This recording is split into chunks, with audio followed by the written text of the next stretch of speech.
Nakushukuru sana kwa kuniona ili na mimi niweze kutoa mchango wangu katika hotuba ya bajeti ya Wizara ya Utawala Bora na Utumishi. Mheshimiwa Spika, nina mchango kwenye maeneo kadhaa. Maeneo mawili ya mwanzo yanajikita katika eneo la utawala bora. Mheshimiwa Mwenyekiti, kumradhi, nimeisikiliza hotuba ya Mheshimiwa Waziri Ridhiwani Kikwete. Hasa kule mwishoni Mheshimiwa Waziri anatoa commitment kwamba wataendeleza utawala bora. Lakini Mheshimiwa Mwenyekiti, utawala bora haudondoki mbinguni. Utawala bora unataka misingi ambayo ni lazima uifuate.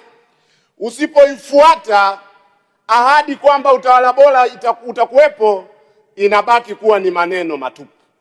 Na kwa ajili ya muda nitahitaja misingi miwili muhimu.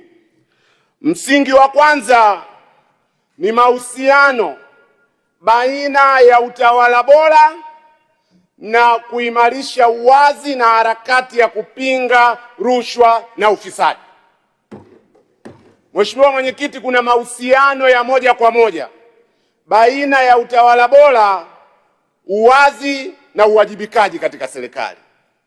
Kwa maoni yangu, nikitazama mwenendo hasa kwa kuiangazia taasisi yetu ya TAKUKURU, mimi ninaona bado tuna safari ndefu sana. Mfano, sisi ACT Wazalendo huwa tunafanya uchambuzi wa kina wa ripoti za CAG.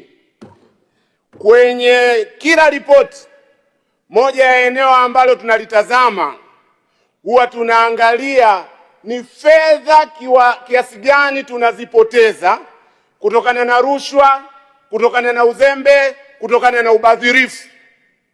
Uchambuzi wetu wa taarifa ya CAG ya mwaka wa fedha 2023-2024 inaonesha kwamba fedha ambazo tumezipoteza kutokana na ubadhirifu pamoja na uzembe ni takriban shilingi trilioni 2.5. Hii kwa wakati ule ni zaidi ya 5% ya bajeti nzima ya serikali. Lakini ukitazama kiwango cha fedha ambacho TAKUKURU wanasema wanakiokoa kila mwaka, nimetazama mwaka uliofuata baada ya taarifa ile, fedha ambazo tuliziokoa ni takriban, kwa taarifa yangu, ni takriban shilingi bilioni 14. Taarifa Mheshimiwa Mwenyekiti. Taarifa Mheshimiwa inatoka kwa. Asante Mheshimiwa Mwenyekiti. Naomba nimpe tu taarifa mchangiaji. Kwanza kwa kuheshimu kanuni angekaa Mheshimiwa Mwenyekiti. Mheshimiwa Mwenyekiti, hapa tunajadili hotuba ya Wizara ya Utumishi wa Umma. Hatujadili taarifa ya CAG. Lakini Mheshimiwa Mwenyekiti amesema mchangiaji ameisoma hotuba. Ukienda ukurasa wa 17 mpaka wa 22 imeeleza vizuri kazi zilizofanywa na TAKUKURU. Mheshimiwa Ado Shaibu Ado, unaipokea taarifa hiyo?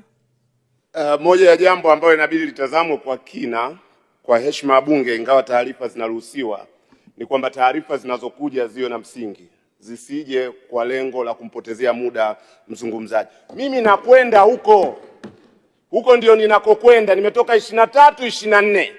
Unakuwa na ubashiri gani kwamba zitokwenda 25, 26? Niachwe nizungumze. Taarifa ya wizara kwenye hotuba yake inaonyesha progress ya bilioni 102 zilizookolewa. Nikifanya uwiano wa kiwango cha fedha tunachokipoteza na ile product tunayoipata kwa jitihada za TAKUKURU, hitimisho ninaloweza kuliweka ni kwamba sioni jitihada za dhati za serikali ya Chama cha Mapinduzi kupambana na rushwa na ufisadi, hasa rushwa kubwa kubwa. Nitaona hivyo nitapoona yale masuala makubwa yanayobeba upotevu wa mabilioni ya shilingi TAKUKURU ielekeze nguvu zake huko badala ya kuweka mkazo mkubwa kwa upotevu mdogo wa chini. La pili, Mheshimiwa Mwenyekiti, ni msingi wa mahusiano baina ya utawala bora na haki za binadamu, hasa haki ya kuishi. Mheshimiwa Mwenyekiti, bila haki za binadamu hakuna utawala bora. Kituo cha Sheria na Haki za Binadamu mwaka jana kilitoa taarifa yake ambayo ina orodha ya watu wengi ambao wamepotea, hawajulikani waliko ama wametekwa. Taarifa hiyo ilitanguliwa na taarifa ya Chama cha Wanasheria Tanganyika. Na baada ya hapo mpaka sasa viko visa mbalimbali vya watu wanaopotea, watu wanaotekwa. Nilitarajia, kwa sababu hii ni Wizara ya Utawala Bora, ni lazima tupate pia commitment kwamba kutakuwa na usalama dhidi ya visa vya watu kupotea na kutekwa. Na ushauri wangu kwa serikali, orodha ya watu wanaotajwa, Balozi Humphrey Polepole, ndugu yetu Mlai na watu wengine wote waliotajwa katika ripoti zile, kwa ajili ya muda siwezi kuwataja wote, ni lazima tupate majawabu ya serikali. Pawe na uchunguzi huru dhidi ya watu wote waliopotea na kutekwa Tanzania.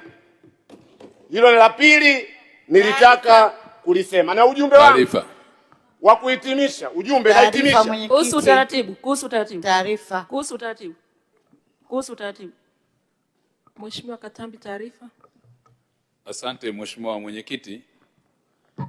Pamoja na mchango mzuri wa Mheshimiwa mbunge na nikiheshimu pia taaluma yake, amezungumzia kuhusiana na masuala ya kesi za TAKUKURU, lakini vivyo hivyo amezungumzia kuhusiana na mwenendo wa kesi za jinai.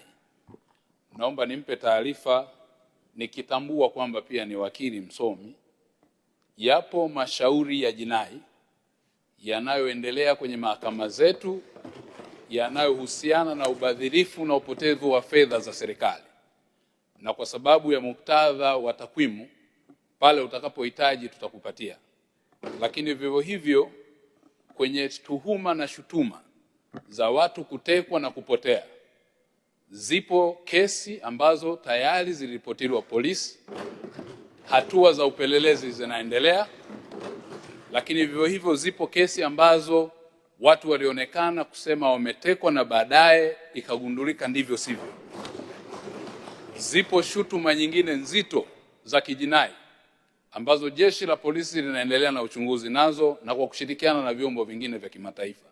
Kwa masuala haya, ikiwa ni pamoja na kesi zilizopelekwa mahakamani, unafahamu msingi wa sheria unatutaka kwenye mashauri ambayo yanaendelea mahakamani hayawezi kuzungumziwa, pamoja na kutambua kwamba tunayo sheria ya haki, kinga na madaraka ya Bunge.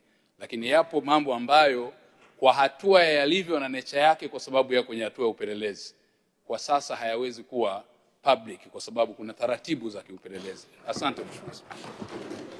Mheshimiwa Ado Shaibu Ado, unaipokea taarifa hiyo? Siipokei taarifa hiyo, na nitahitimisha kwa ajili ya muda. Nitahitimisha, naamini kwamba nitalindwa. Nahitimisha dakika moja tu Mwenyekiti, nahitimisha. Siipokei kwa sababu hoja yangu mimi siridhiki na uchunguzi wa kawaida wa kijinai. Nataka pawe na utaratibu wa Judicial Commission of Inquiry, uchunguzi huru, ili tujue Polepole yuko wapi, tujue Deus Soka yuko wapi. Sasa ujumbe wangu, muda wako umeisha. Ujumbe wangu Mwenyekiti, nimeongea kwa dakika 3 nikisimamishwa. Dakika moja naomba Mwenyekiti, ili nitoe ujumbe. Ujumbe wangu kwa wale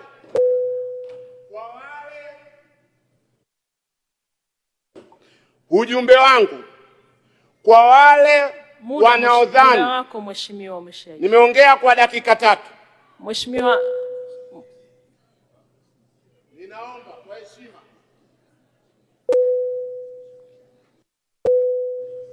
Na nataka kuhitimisha, natoa ujumbe. Mheshimiwa Ado, muda wako umeisha. Tunaendelea na